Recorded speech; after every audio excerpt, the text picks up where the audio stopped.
তাহলে পৃথিবী থেকে যত মানুষ মৃত্যুবরণ করে চলে গেছে এই সমস্ত মানুষের কিয়ামত হয়েছে না হয়নি? এদের কিয়ামত হয়ে গেছে। তাহলে আমি এবং আপনি কিয়ামতের অপেক্ষা করব, কখন কিয়ামত হবে? কই হয় না তো, আপনি মরলেই তো আপনার কিয়ামত। হ্যাঁ, পুরো পৃথিবী ব্যাপী আসমান, নক্ষত্র, গ্রহ, সূর্য সব ধ্বংস হয়ে যাবে, এ কথা ঠিক। এটার নির্ধারিত কোনো দিন আল্লাহ সুবহানাহু তাআলা মুহাম্মদ সাল্লাল্লাহু আলাইহি ওয়াসাল্লামকেও জানাননি, ফেরেশতারাও জানে না। স্বয়ং যিনি বাঁশিতে ফু দিবেন ইসরাফিল, তিনিও জানেন না যে কত তারিখে কয়টার সময় ফু দিতে হবে। তাহলে বসে থাকতো, দাঁড়িয়ে থাকতো না যে ঠিক আছে ওই দিন আসুক, যেই দিন ওই দিন আসবে সেই দিন দাঁড়াবো, দাঁড়িয়ে ফু দিব। ও তো 24 ঘন্টা কান খাড়া করে দাঁড়িয়ে আছে যে না কখন আল্লাহ বলে যে এখন পৃথিবী ধ্বংস। ও নিজেও জানে না কখন ধ্বংস, কিন্তু ধ্বংস হবে। তো পৃথিবী ধ্বংসের পূর্ব মুহূর্তে পৃথিবীর সবচেয়ে বড় ভয়ঙ্কর ফিতনা দেখা দেবে। এইরকম ফিতনা আর অতীতে কখনো আসেনি। না আদম আলাইহিস সালামের ফিতনা, না ওই যে গাছের নিকটে যেতে নিষেধ করা হলো সেই ফিতনা, না আদম আলাইহিস সালামের 2 সন্তান হাবিল কাবিল একজন মেয়ের প্রেমে পড়ে হত্যাকাণ্ড সংঘটিত করলো সেই ফিতনা, না নূহ আলাইহিস সালামের কওমের শিরকের ফিতনা, না লূত আলাইহিস সালামের কওমের জেনার ফিতনা। পৃথিবীতে এরকম ভয়ঙ্কর ফিতনা আর কোনোদিন অতিক্রম করেনি, যে ফিতনা কিয়ামতের পূর্ব মুহূর্তে আসবে। রাসূলুল্লাহ সাল্লাল্লাহু আলাইহি ওয়াসাল্লাম বলছেন যে আমি তোমাদেরকে কিয়ামতের পূর্ব মুহূর্ত সম্পর্কে যা বলছি, পৃথিবী ধ্বংস হতে যদি একদিনও বাকি থাকে তবু এগুলো ঘটবে। যে আগামীকাল পৃথিবী ধ্বংস হবে, কই এখনো তো দাজ্জাল আসেনি, এখনো ইয়াজুজ মাজুজ আসেনি, অথচ কালকে পৃথিবী ধ্বংস হচ্ছে। তাহলে সময়কে থামিয়ে দেওয়া হবে, তবু এগুলো ঘটবে। আমি যা বলছি সময়কে থামিয়ে দিয়ে হলো এগুলো ঘটনা হবে।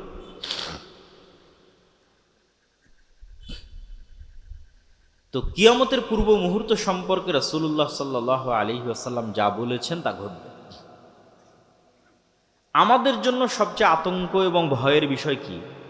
সেটা হচ্ছে কিয়ামতের সবচেয়ে বড় আলামত চলে এসেছে। এটা হলো আমাদের জন্য সবচেয়ে আতঙ্কের বিষয়। সেটা কি? কিয়ামতের সবচেয়ে বড় আলামত হচ্ছে মুহাম্মদ সাল্লাল্লাহু আলাইহি ওয়াসাল্লামের প্রেরিত হওয়া। এটা কিয়ামতের সবচেয়ে বড় আলামত। কেননা মুহাম্মদ সাল্লাল্লাহু আলাইহি ওয়াসাল্লামের পূর্বে যত নবী গেছে প্রত্যেকের পরে অপেক্ষা হয়েছে পরের নবীর। উনি শেষ নবী নয়। ঈসা ইসলামের পরে আরেক নবী আসবে, মুসা আলাইহিস সালামের পরে আরেক নবী আসবে, দাউদ সুলাইমানের পরে আরেক নবী আসবে। তাহলে তো কিয়ামত তো এখন আসতেছে না। কিন্তু মুহাম্মদ সাল্লাল্লাহু আলাইহি ওয়াসাল্লাম এসেছে মানে এর পরে কি হবে বলেন তো? কিয়ামত হবে।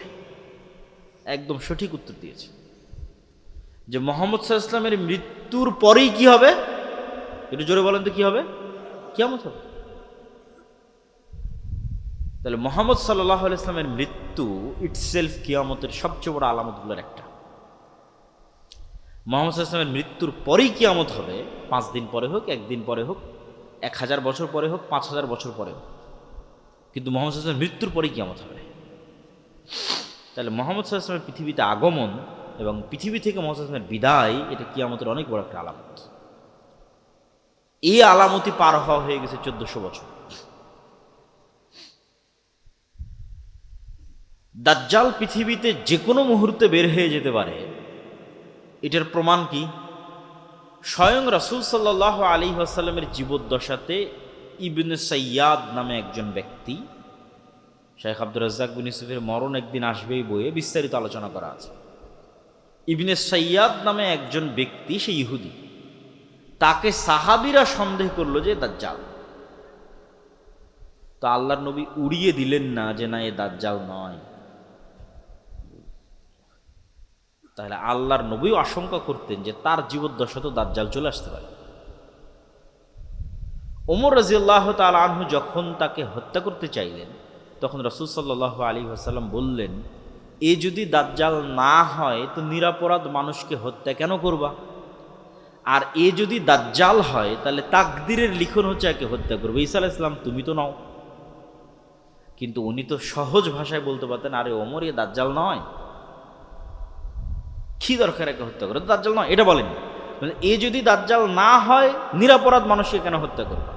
যদি দাজ্জাল হয়, সম্ভাবনা আছে, যদি দাজ্জাল হয়, কে হত্যা করবে? তাহলে আজ থেকে 1400 বছর আগে মুহাম্মদ সাল্লাল্লাহু আলাইহি ওয়াসাল্লাম আশঙ্কা করতেন যে কোনো মুহূর্তে দাজ্জাল বের হয়ে যেতে পারে।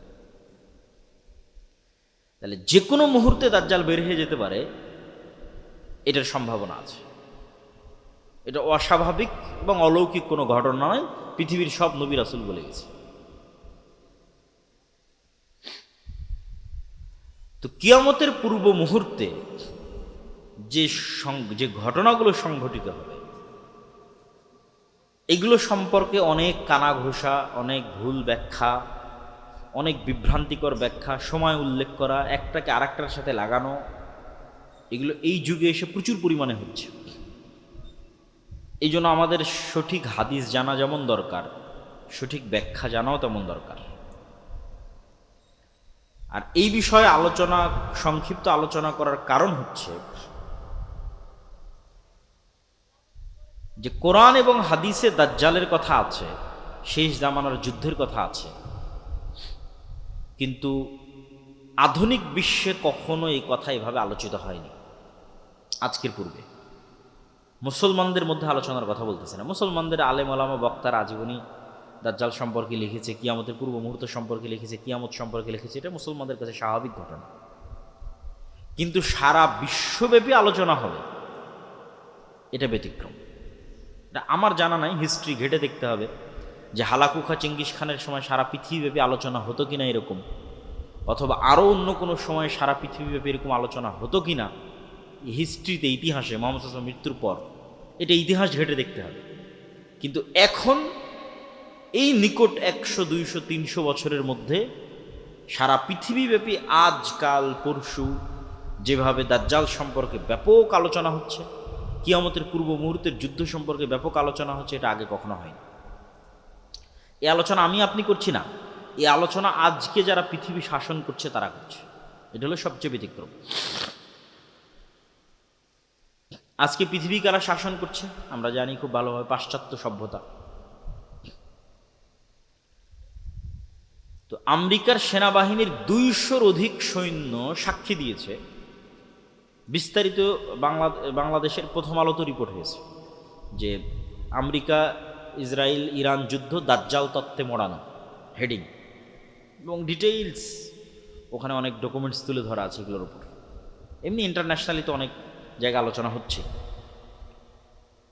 তো আমেরিকার 200-র অধিক সৈন্য সাক্ষী দিয়েছে যে তাদেরকে মোটিভেট করা হচ্ছে এই যুদ্ধের জন্য, এটা বলে যে এটা বাইবেলে প্রতিশ্রুত শেষ জামানার যুদ্ধ আমরা শুরু করছি।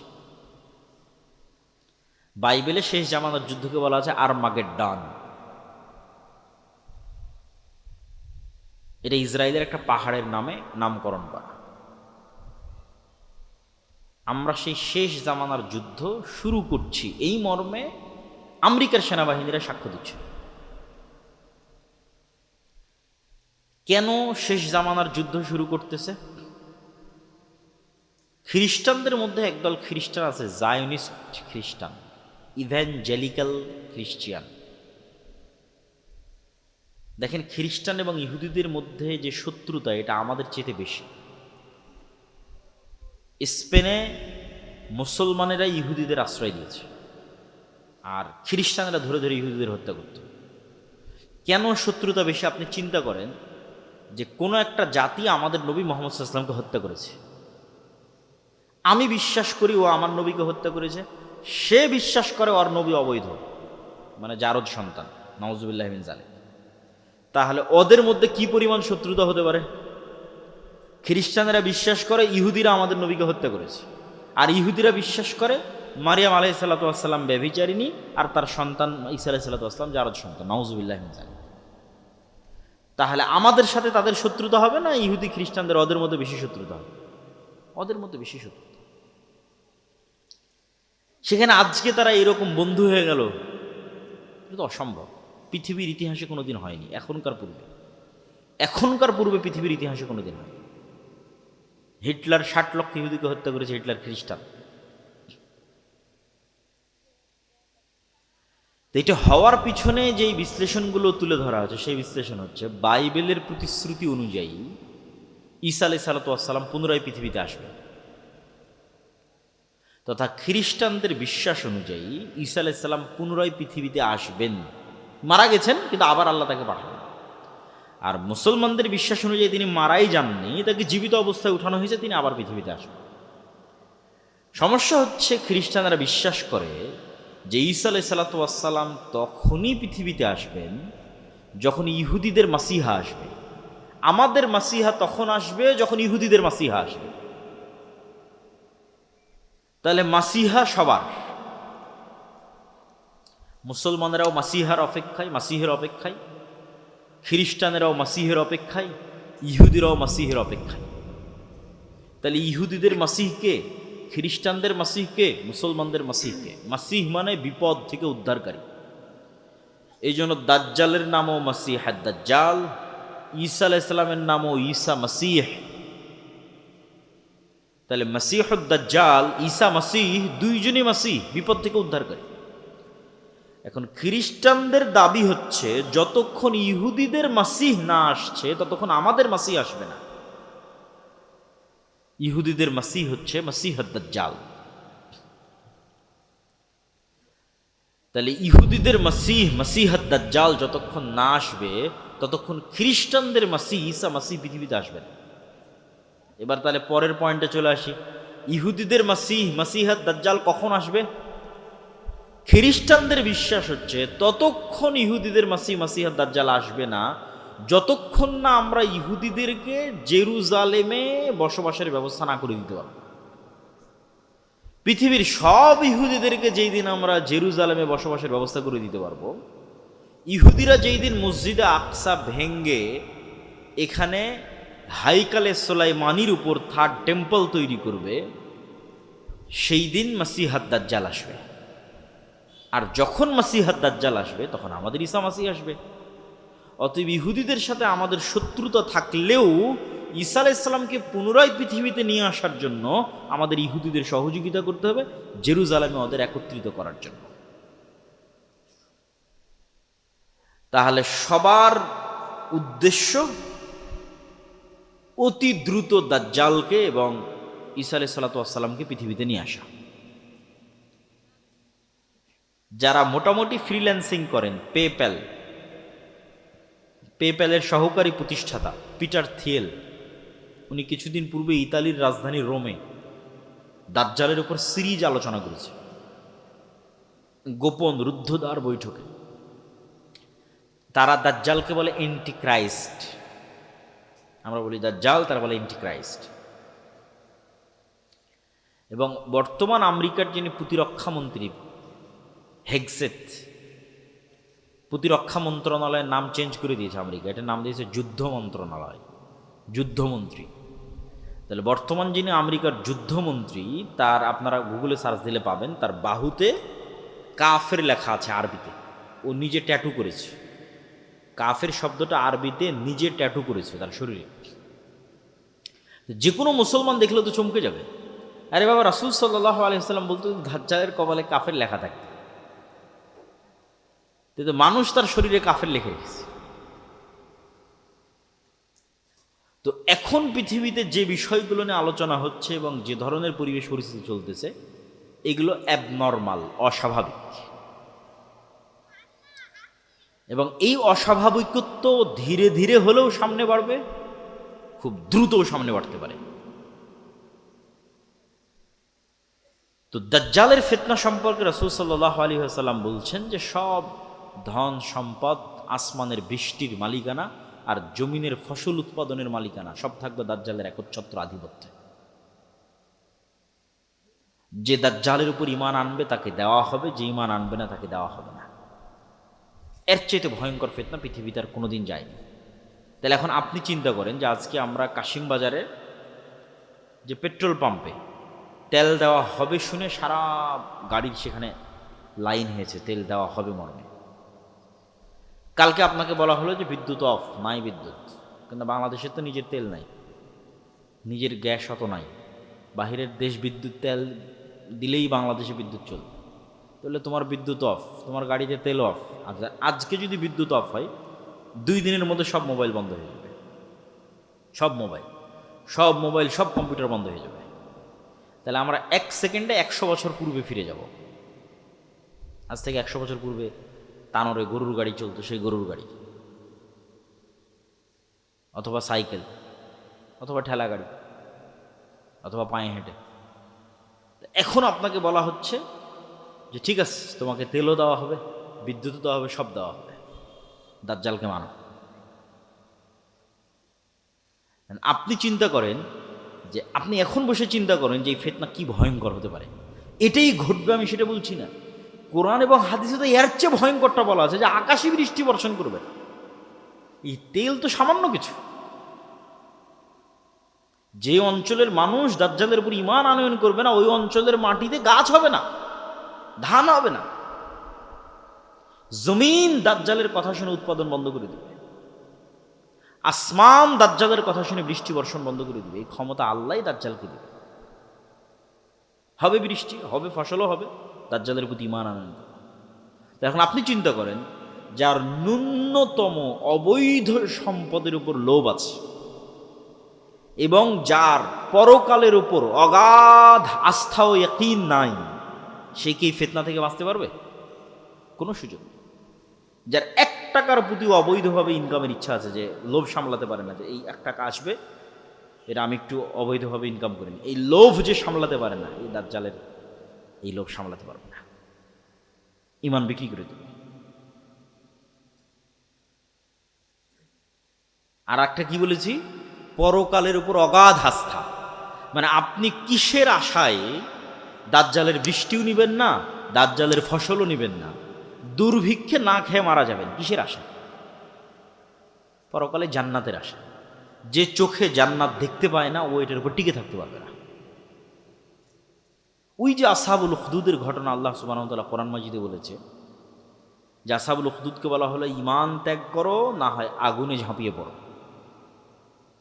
তো মা তার কোলের শিশু সহ আগুনের মধ্যে ঢুকে গেছে। আপনি বলেন এই মানুষগুলোর পক্ষে ওই আগুনে ঢোকা তখনই সম্ভব যখন ওই আগুনের মধ্যে ওরা জান্নাত দেখতে পেয়েছে। যে আমরা আগুনে ঢুকছি না জান্নাতে ঢুকছি? বলেন, আগুনে ঢুকছে না জান্নাতে ঢুকছে? জান্নাতে ঢুকছে। ও যদি মনে করে আমি আগুনে ঢুকছি, ঢুকতে পারবে না, সম্ভব না। আর যখন মনে করে যে আমি আগুন থেকে বের হয়ে আমার বাড়িতে ফিরে যে আরামে ছেলে মেয়ে নিয়ে থাকি, তখন মনে করছে যে আমার বাড়িতে তো জাহান্নামের আগুন জ্বলছে, এখানে কেমনে ফিরে যায়? তাহলে সামনে জান্নাত, পিছনে জাহান্নামের আগুন, কোনটা আমি অ্যাকসেপ্ট করব? এই পরকালের উপর এই মাত্রার ইয়াকিন যতক্ষণ আপনার না আসবে, আপনি ঈমান নিয়ে এই পৃথিবীতে টিকতে পারবেন না। আল্লাহর পথে যাত্রা বইটা শুধু এই জন্যই লেখা, নতুন যে বইটা আমার লেখা, যে মানুষের ঈমানকে মজবুত করা। ঈমানই মানুষের সম্বল। আল্লাহর ক্ষমতা ও শক্তির প্রতি ঈমান, পরকালের প্রতি অগাধ আস্থা, অগাধ বিশ্বাস, এটা ছাড়া বাঁচার কোনো রাস্তা নেই। এই একই কথা রাসূল সাল্লাল্লাহু আলাইহি ওয়াসাল্লাম বলতেছে যে দাজ্জালের জান্নাত হবে জাহান্নাম, আর দাজ্জালের জাহান্নাম হবে জান্নাত। সেম কথা যা আসহাবুল উখদুদের সাথে ঘটেছে। সূরা বুরুজের মধ্যে আল্লাহ সুবহানাহু ওয়া তাআলা বলেছে। তাহলে এই ফিতনার একটা আলামত অন্তত আপনি দেখতে পাচ্ছেন যে আপনার বাড়ি এবং ঘরে পৌঁছে গেছে। এটা বাড়তেও পারে, হয়তো ধীরে বাড়বে, হয়তো দ্রুত বাড়বে। তো কিয়ামতের পূর্ব মুহূর্তে রাসূলুল্লাহ সাল্লাল্লাহু আলাইহি ওয়াসাল্লাম বলছেন যে আমার এবং কিয়ামতের মধ্যে তোমরা কয়েকটা জিনিসকে গণনা করে রাখো। 1 নাম্বার আমার মৃত্যু, 2 নাম্বার মসজিদে আকসার বিজয়, 3 নাম্বার ভয়াবহ মহামারী। এখন কোন মহামারী, এটা নিয়ে আলেমদের মধ্যে মতভেদ আছে। উমর রাদিয়াল্লাহু তাআলা আনহুর জীবদ্দশাতে সিরিয়াতে একটা ভয়ঙ্কর মহামারী হয়েছে, কেউ কেউ বলেছে ওটা সেই মহামারী। আমরাও তো কয়েকদিন আগে দেখলাম করোনা মহামারী, আরও ভয়াবহ মহামারী আসতে পারে পৃথিবীতে। তারপর রাসূল সাল্লাল্লাহু আলাইহি ওয়াসাল্লাম বললেন এমন এক ফিতনা, যেই ফিতনা থেকে আরবের কোনো ঘর খালি থাকবে না। তো আলেম ওলামা ব্যাখ্যা করেছে এই ফিতনা হচ্ছে মোবাইল, কম্পিউটার, ইন্টারনেটের ফিতনা। তো মোবাইল, কম্পিউটার, ইন্টারনেটের ফিতনা তো সব ঘরে ঢুকেছে, খালি আরবের ঘরে ঢুকেছে? দক্ষিণ কোরিয়া, জাপান, আমেরিকা থেকে শুরু করে পৃথিবীর সব ঘরে ঢুকেছে। কিন্তু আল্লাহ নবী তো খাস করেছে এমন ফিতনা যেটা আরবের প্রত্যেক ঘরে ঢুকে, পৃথিবীর প্রত্যেক ঘরে। তো কোরআন এবং হাদিসে বেশিরভাগ জায়গায় ফিতনা মানে মারামারি, গণ্ডগোল, হত্যা, এগুলোই উদ্দেশ্য। তাহলে এমন মারামারি, এমন গণ্ডগোল, এমন হত্যা এবং রাহাজানি আরব বিশ্বে তৈরি হবে, যেই হত্যা, যেই গণ্ডগোল, যেই মারামারিতে আরবের প্রত্যেকটা ঘর যুক্ত হয়ে যাবে, বিরত থাকতে পারবে না, মুক্ত থাকতে পারবে না। আর এক হাদিসে রাসূল সাল্লাল্লাহু আলাইহি ওয়াসাল্লাম বলছেন, ফোরাত নদী থেকে স্বর্ণের পাহাড় বের হবে। এই স্বর্ণের পাহাড় নিয়ে এমন মারামারি হবে যে মারামারিতে পুরো আরব বিশ্ব যুক্ত হয়ে যাবে। মানুষের কাছে মনে হয় আরে স্বর্ণের পাহাড় বের হওয়ার কি সম্ভব? আচ্ছা আপনি বলেন তো, আজ থেকে 500 বছর আগে মানুষের কি মনে হতো যে মাটির নিচ থেকে তেল বের হওয়া সম্ভব? মনে হতো নাকি? যে তেলে বিদ্যুৎ জ্বলবে এটিকে মানুষ কল্পনা করতো? কখনো কল্পনা করতো? মাটির নিচ থেকে তেল বের হচ্ছে, গ্যাস বের হচ্ছে, বিদ্যুৎ চলতেছে, তো কখন কি বের হয়ে যাবে এটা আপনি বলতে পারবেন না। অথবা যদি সোনাকে সোনার অর্থেই রাখি তবুও সম্ভব কেন? উদাহরণ দিলাম, যদি সোনাকে মূল্যবান অর্থে ধরি, যে মূল্যবান কিছু বের হবে, মূল্যবান দামি, মূল্যবান দামি বুঝাতে সোনা ব্যবহার হয়, অস্বাভাবিক কিছু না, স্বাভাবিক। তাহলে এখন অন্তত তেল সোনার চেয়েও দামি, তেলের যা অবস্থা স্বর্ণের চেয়েও দামি। সারা পৃথিবীতেই টিকে আছে তেলের উপর, সারা পৃথিবী। তাহলে এখন কিসের যুদ্ধ চলছে? জ্বালানি যুদ্ধ, তেলের যুদ্ধ। তেল নিয়ে মারামারি, ভেনেজুয়েলার সাথে মারামারি তেল নিয়ে, ইরানের সাথে মারামারি তেল নিয়ে, আরব বিশ্বের সাথে মারামারি তেল নিয়ে। এই যুদ্ধের সামনে আরও বাড়তে পারে। তো রাসূল সাল্লাল্লাহু আলাইহি ওয়াসাল্লাম আরব বিশ্বে এরকম এক ভয়াবহ ফিতনার কথা বলে গেছেন, যেই ফিতনায় আরবের প্রত্যেক ঘর যুক্ত। এই সেই ফিতনা নয়, আরবের প্রত্যেক ঘর ওই ফিতনায় যুক্ত হবে, ওই মারামারি, গণ্ডগোলে, কাটাকাটির সাথে যুক্ত হবে। তারপরে কি? একের পর এক আল্লাহ নবী গণাচ্ছে। এরপরে এই ফিতনার পরে আরবের প্রত্যেক ঘর যেই ফিতনায় যুক্ত হয়ে যাবে, এই ফিতনার পরে হুদনাতুন বাইনাকুম ওয়া বাইনার রোম, তোমাদের সাথে রোমানদের চুক্তি হবে। তো রাসূল সাল্লাল্লাহু আলাইহি ওয়াসাল্লাম যখন রোম শব্দ উচ্চারণ করছেন, তখন রোম হচ্ছে আজকের তুরস্ক। আজকের তুরস্কের রাজধানী ইস্তাম্বুল, যাকে ইংরেজিতে বলে কনস্টান্টিনোপল। সেখানে বাইজেন্টাইন রোমান এম্পায়ার ছিল অর্থোডক্স খ্রিস্টানদের, যে অর্থোডক্স খ্রিস্টানরা এখন রাশিয়ায় আছে। আর যদি রোমান মানে সব খ্রিস্টানদের ধরি, তাহলে ইউরোপ আমেরিকার খ্রিস্টানও আসতে পারে। আল্লাহ সুবহানাহু ওয়া তাআলা ভালো জানে এই হাদিস কিভাবে বাস্তবায়িত হবে, কারা উদ্দেশ্য। তো মুসলমানদের সাথে রোমান খ্রিস্টানদের চুক্তি হবে। চুক্তি হয়ে মুসলমান এবং রোমান খ্রিস্টানেরা তৃতীয় আর এক পক্ষের বিরুদ্ধে যুদ্ধ করবে। এই তৃতীয় পক্ষকে আল্লাহু আ'লাম।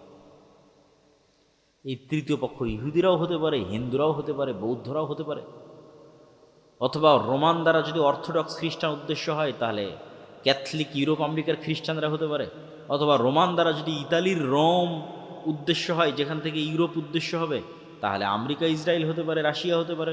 তৃতীয় আর এক পক্ষের বিরুদ্ধে যুদ্ধ হবে। এই তৃতীয় আর এক পক্ষের বিরুদ্ধে যুদ্ধে তোমরা এবং রোমান খ্রিস্টানেরা বিজয়ী হবে। বিজয়ী হওয়ার পর কেউ একজন ক্রুশকে উঁচিয়ে ধরে বলবে যে এই ক্রুশের কারণে, যে ক্রস চিহ্ন পাদ্রীদের গলায় থাকে, এইটার কারণে আমরা বিজয়ী হয়েছি। তখন এক মুসলমান উঠে ক্রুশটা ভেঙে দেবে যে আল্লাহর সাহায্যে আমরা বিজয়ী হয়েছি। ক্রুশ ভাঙার কারণে তর্ক বিতর্ক, গণ্ডগোল, মারামারি, যুদ্ধ, মুসলমান আর খ্রিস্টান মুখোমুখি হয়ে যাবে, যারা কিছুক্ষণ আগে চুক্তিতে ছিল।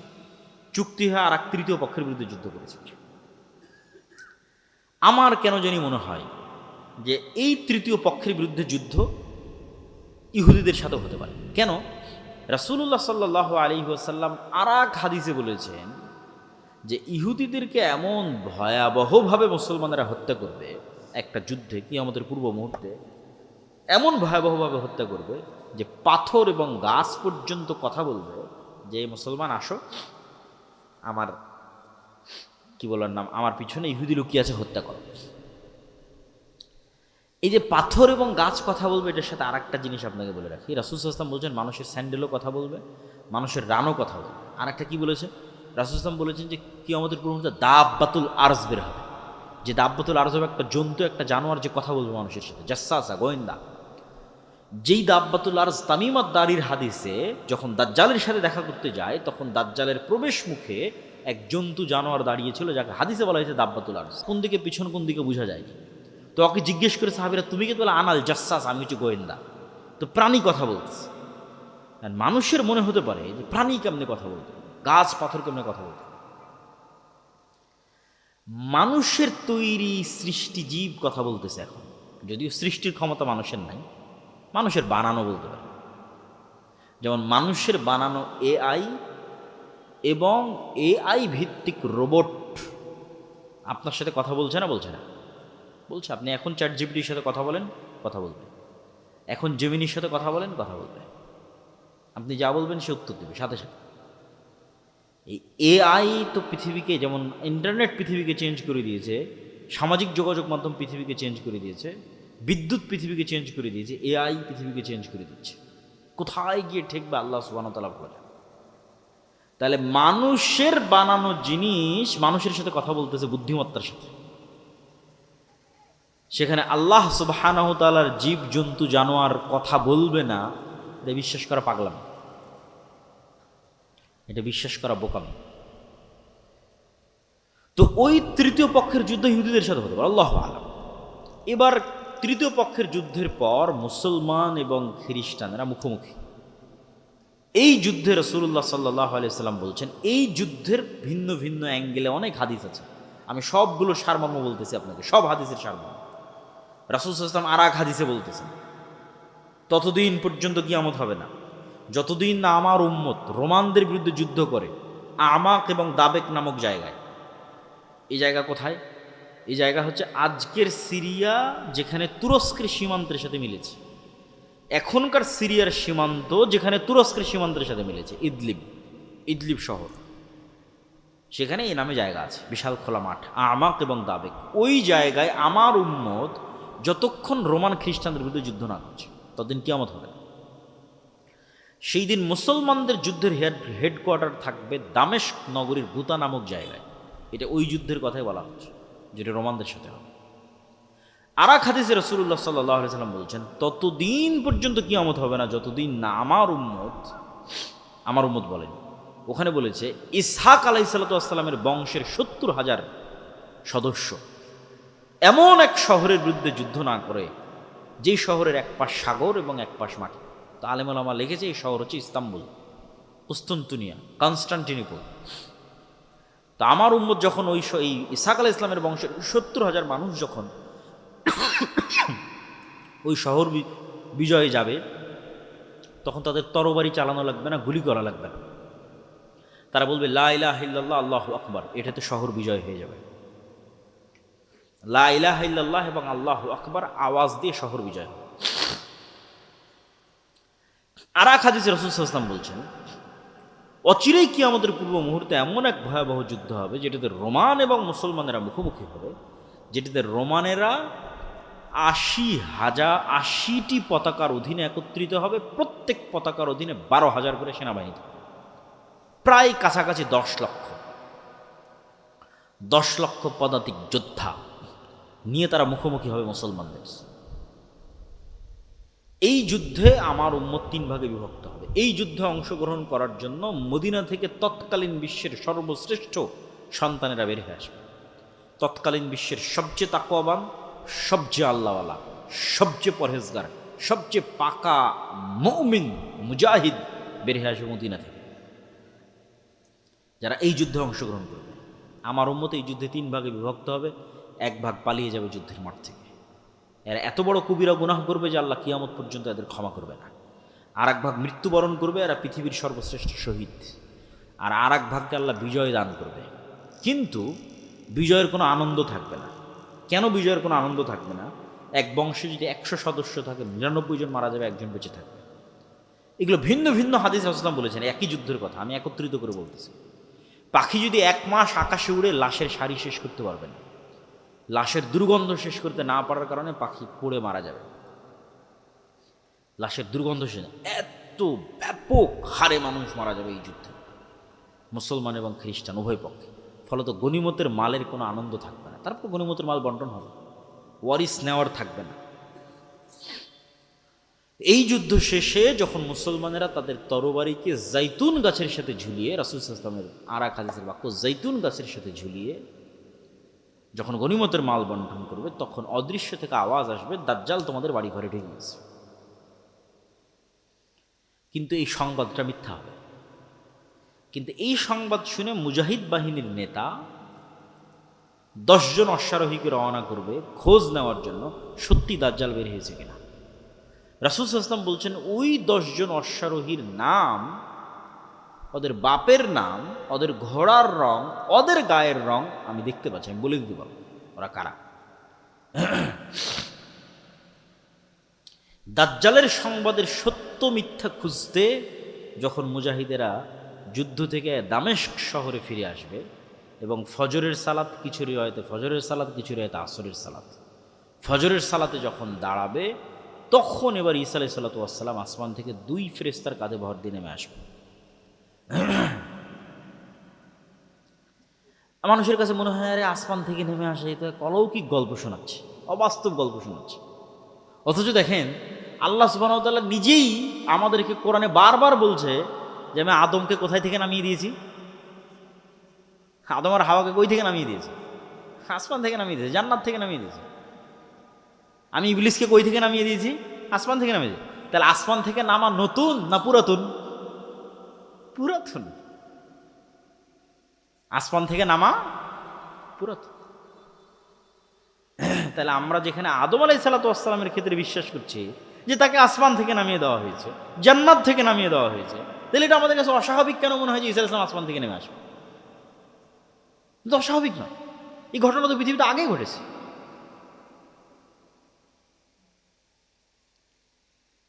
তো ঈসা আলাইহিস সালাতু ওয়াস সালাম পৃথিবীতে নেমে আসবে, ততদিনে কিন্তু সত্যি সত্যি দাজ্জাল বের হয়ে গেছে। এবার ততদিনে যে সত্যি সত্যি দাজ্জাল বের হয়ে গেছে, দাজ্জাল পৃথিবীতে থাকবে 40 দিন। তার প্রথম দিন হবে 1 বছর, দ্বিতীয় দিন হবে 1 মাস, তৃতীয় দিন হবে 1 সপ্তাহ, বাকি দিন হবে স্বাভাবিক দিন। তাহলে মোট কয় দিন হচ্ছে এখন হিসাব করে?